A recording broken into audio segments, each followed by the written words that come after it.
في ظهر كل واحد فينا في راجل يمكن ما بيتكلمش كتير. الأب مش بس كلمة، ده أمان وسند وظهر.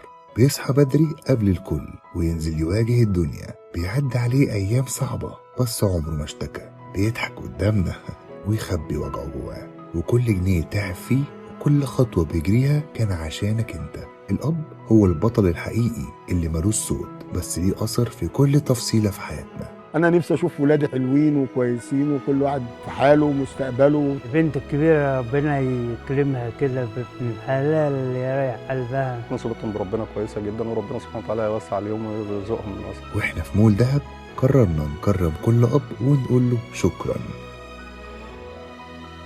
ومستنينك انت وأسرتك يوم 1 و2 مايو، وهنقدم لك هدية تقديرا لدورك العظيم، وكمان هيكون في خصومات وعروض ومفاجآت على أي حاجة تشتروها، وكمان على تجهيز العرايس. يوم 1 و2 مايو يوم أبطال الحكاية.